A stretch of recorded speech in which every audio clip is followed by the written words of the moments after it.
اور پھر انہوں نے یہ بھی کہا کہ جی میں شاید غلط جگہ پہ پیدا ہو گیا ہوں، میں مر سکتا ہوں لیکن میں سچ بولنے سے باز نہیں آؤں گا۔ میں نے ان کو پہلے بھی کہا تھا کہ مجھے مار دیں، اگر میں باہر گیا تو میں باہر جا کر بھی جو حقیقت ہے وہ بیان کرتا رہوں گا، یہ میرا کچھ نہیں کر سکتے۔ آج بہرحال انہوں نے بڑی جذباتی قسم کی جو ہے وہ گفتگو بھی کی۔ اس کے بعد جب یہ سارے آرگومنٹس کمپلیٹ ہو گئے تو پھر اس پر جج صاحب جو ہیں انہوں نے جو اینٹی کرپشن حکام کی جانب سے استدعا کی گئی تھی کہ ان کا جسمانی ریمانڈ کی، وہ استدعا انہوں نے مسترد کر دی اور اپنے فیصلے میں انہوں نے کہا کہ جی careful perusal of the record shows that all the necessary documents required for the purpose of investigation and are already in the possession of the prosecution. Accused has already given all the necessary documents in the case to the IO during the course of inquiry, as nothing is to be recovered from the accused. So there is no need for grant of physical remand of the accused. It is settled principle of law that physical remand cannot be granted in a mechanical manner. Hence, request of IO for physical remand of the accused is turned down and the accused is hereby sent to the judicial lockup for 14 days. اب ایک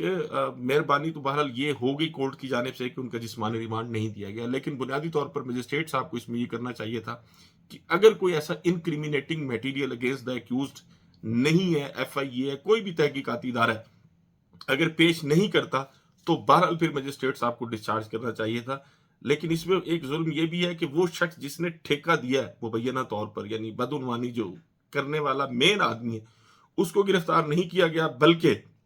عمران ریاض صاحب کو جو ہے وہ گرفتار کر لیا گیا۔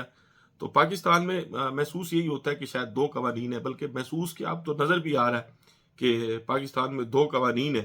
اور دو قوانین جہاں ہوتے ہیں تو پھر وہاں اس قسم کی جو ہے عدالتی فیصلے بھی ہوتے ہیں۔ اب تو سپریم کورٹ یہ نظر آ رہا ہے۔ آج ناظرین عمران خان صاحب جو ہے وہ ان کے خلاف وہ جو 190 ملین پاؤنڈ یا القادر ٹرسٹ کیس جو ہے اس کی آج اڈیالہ جیل میں سماعت تھی، اور بنیادی طور پر وہ آج کیس فکس کیا گیا تھا فرد جرم کی کارروائی کے لیے، اور عمران خان صاحب کی جو اہلیہ ہیں بشرا بی بی، ان کو بھی آج بنی گالہ سے اڈیالہ جیل جو ہے وہ شفٹ کیا گیا تھا اس کیس کی ہیئرنگ کے لیے۔ لیکن آج اس کیس میں فرد جرم جو ہے وہ عائد نہیں ہوئی، وہ کارروائی جو ہے مؤخر ہو گئی، اور اب 27 تاریخ کو شاید فرد جرم اس کیس میں لگائی جائے گی۔ یہ بھی ایک بڑا اسٹوپڈ قسم کا کیس ہے کہ وہ 190 ملین پاؤنڈ جس کی بابت یہ کیس بنایا گیا عمران خان صاحب پر، وہ 190 ملین پاؤنڈ جو ہے وہ آیا سپریم کورٹ آف پاکستان کے اکاؤنٹ میں۔ تو اگر وہ اس میں کوئی بے ضابطگی ہے، کوئی کرپشن ہے، کسی قسم کی کوئی چیز ہے، تو پھر وہ اس وقت کے جو سپریم کورٹ کے جج تھے، رجسٹرار اور دیگر متعلقہ لوگ، ان کو بھی اس ریفرنس میں بہرحال بطور ملزم شامل کرنا چاہیے تھا۔ اور اگر سپریم کورٹ خود جو ہے وہ اس میں ملزم نہیں ہے تو پھر عمران خان صاحب اس میں کیسے ملزم ہو سکتے ہیں؟ یہ ایک ایسی رقم کا کیس ہے جو عمران خان صاحب کے نہ تو اپنے اکاؤنٹ میں آئی، نہ عمران خان صاحب کے کسی فیملی ممبر کے اکاؤنٹ میں آئی، اور نہ ہی انہوں نے اس رقم سے کسی قسم کا کوئی مفاد لیا۔ لیکن بہرحال کیس بنانے والوں نے جو ہے وہ کیس ان کا بنا دیا، اور جب ظاہر ہے کیس بنایا جاتا ہے تو پھر مقصد یہی ہوتا ہے کہ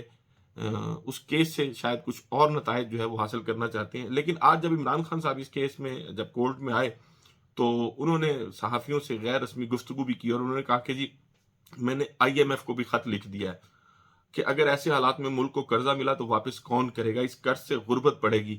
پہلے بھی نواز شریف کی سلیکشن کے لیے اداروں کو تباہ کیا گیا ہے۔ کمرے عدالت میں ہی انہوں نے صحافیوں سے گفتگو کی اور کہا کہ جی آئی ایم ایف کو میں نے خط لکھ دیا ہے، آج خط چلا گیا ہوگا، اس لیے لکھا کہ اگر ایسے حالات ہیں تو قرضہ واپس ملا تو واپس کون کرے گا، قرض اگر دیا گیا تو، اور جب تک سرمایہ کاری نہ آئی قرض بڑھتا جائے گا، سب سے پہلے ملک میں سیاسی استحکام لایا جائے۔ یہ بات ان کی درست ہے، اور انہوں نے یہ بھی کہا کہ جی عدالتیں نیب سب کچھ تباہ کیا گیا تاکہ نواز شریف کو سلیکٹ کر سکے، نواز شریف کے لیے مجھے زیرو کیا گیا، پھر انتخابات میں دھاندلی کی گئی، اور پھر سافٹ ویئر والی بات بھی انہوں نے کی، کیونکہ پاکستان میں سافٹ ویئر اپ ڈیٹ ہو رہے ہیں، اور کمشنر راول پنڈی چٹھا صاحب جو ہیں جنہوں نے پہلے بڑے سنگین الزامات لگائے تھے، اور پھر بعد میں ان سے ایک بیان بھی دلوایا گیا جس میں انہوں نے کہا کہ جی میں نے وہ دباؤ میں آ کر اور میں نے غلط کیا، پھر کچھ لوگوں سے کچھ اداروں سے انہوں نے معافی بھی مانگی۔ تو آج عمران خان صاحب نے کہا کہ جی اب کمشنر راول پنڈی کے متعلق یہ انکشافات سامنے آئے ہیں کہ کمشنر کو اٹھا کر تشدد کیا گیا ہے، اور ان کو ویگو ڈالے والے جو ہے وہ اٹھا کر لے گئے تھے، اور اب سابق کمشنر جو ہے ان کا سافٹ ویئر اپ ڈیٹ کر دیا گیا ہے۔ تو یہ ساری باتیں جو ہیں بہرحال پوری قوم کو پتہ ہے کہ کل تک مسلم لیگ نون کا زور یہ تھا کہ جو کمشنر ہیں یہ دماغی مریض ہیں، ان کا جو دماغی توازن ہے وہ درست نہیں ہے۔ تو جیسے ارشاد بھٹی صاحب نے کہا کہ پھر کیا اب ان کی گفتگو جو ہے یہ سامنے آنے کے بعد کہ کسی قسم کی کوئی بے ضابطگی اور دھاندلی نہیں ہے، تو کیا اب بھی ان کو ذہنی مریض ہی تسلیم کیا جائے گا یا اب وہ ٹھیک ہو گئے ہیں؟ بہرحال سب پوری قوم کو نظر آ رہا ہے کہ پاکستان میں کیا کھیل کھیلا جا رہا ہے۔ لیکن اس کے ساتھ ساتھ ناظرین ایک اور چیز ہے کہ اب لوگ جو ہیں انہوں نے بھی کھل کے کھیلنے کا فیصلہ کر لیا ہے، جیسے ادارے اور اداروں میں بیٹھے ہوئے کچھ لوگ کھیل رہے ہیں کھل کے۔ شوکت بسرا صاحب پاکستان تحریک انصاف سے ان کا تعلق ہے، ضلع بہاول نگر سے انہوں نے MNA کا الیکشن بھی لڑا تھا، جو وہ جیت گئے تھے بقول ان کے، اور ویسے جو میڈیا نے رپورٹ کیا وہ یہی کیا کہ وہ الیکشن جیت گئے تھے اور پھر ان کو ہرایا گیا۔ تو سپریم کورٹ آف پاکستان میں وہ پیش ہوئے تو قاضی فائز عیسیٰ صاحب نے جو ہے انہیں ڈانٹ دیا، انہیں بات کرنے سے روک دیا اور پھر انہیں دھمکی بھی دی کہ اگر آپ نے کوئی میڈیا پر بات کی تو آپ کو اس کے نتائج بھگتنا ہوں گے، کنٹمپٹ آف کورٹ کی کارروائی ہوگی۔ لیکن روکنے کے باوجود شوکت بسرا صاحب جو ہے وہ نیشنل پریس کلب اسلام آباد میں پہنچ گئے پریس کانفرنس کرنے کے لیے، اور ان کو ظاہر ہے روکا گیا تھا لیکن وہ رکے نہیں۔ انہوں نے قرآن مجید ہاتھ میں پکڑ کر الیکشن دھاندلی کی بات کی تھی۔ آج انہوں نے ایک جو ہے میں سمجھتا ہوں کہ بال اب کورٹ میں پھینک دیے، قسم کی کورٹ میں، سپریم کورٹ آف پاکستان کے کورٹ میں بال انہوں نے پھینک دیے۔ انہوں نے کہا کہ جی ایک تو فل کورٹ کی تشکیل کی جائے، فارم 45 جاری کیا جائے، اور پھر فل کورٹ کی تشکیل بھی قاضی فائز عیسیٰ صاحب کے بغیر کی جائے، دھاندلی کرنے والے جو ROs ہیں ان کے خلاف مقدمہ درج کیا جائے، اور پھر انہوں نے اس سے بڑی جو بات کی وہ یہ کہ سیاست دانوں اور آئینی عہدوں پر بیٹھی شخصیات سے قرآن مجید پر حلف لیا جائے، تمام RO دفاتر کی CCTV فوٹیج جاری کی جائے، اور پھر انہوں نے یہ بھی بتایا کہ وہ سپریم کورٹ آف پاکستان میں قرآن مجید جو ہے وہ کیوں لے کر گئے تھے۔ انہوں نے یہ بھی کہا کہ جی وقت آ گیا ہے کہ آئینی عہدوں پر بیٹھی شخصیات اور سیاست دان قرآن پاک پر حلف دیں، ہم سب کو حلف دینا ہوگا کہ ہم سب سچ بولیں گے۔ اب جہاں تک اس بات کا تعلق ہے کہ سچ بولنا چاہیے یقیناً ہر کسی کو، لیکن ان کا یہ مطالبہ جو ہے اس نے بہرحال بہت سارے لوگوں کو پریشان کر دیا کہ ایک شخص یہ کہے کہ جی اگر آپ اپنے عہدے پر بیٹھے ہیں اور آپ نے جو کام کیا وہ ایمانداری کے ساتھ کیا تو آپ قرآن پاک پر اس بات کا حلف دے دیں۔ اب یا تو ROs حلف دے دیں کہ جی انہوں نے جو کچھ کیا ہے وہ قانون اور انصاف کے مطابق کیا، اپنے عہدے سے انصاف کیا ہے، اور اگر یہ حلف نہیں آتا تو پھر یہی سمجھا جائے گا کہ اس عہدے سے، اس کام سے جس کی ذمہ داری انہیں دی گئی تھی اس سے انصاف نہیں ہوا۔ ناظرین پاکستان میں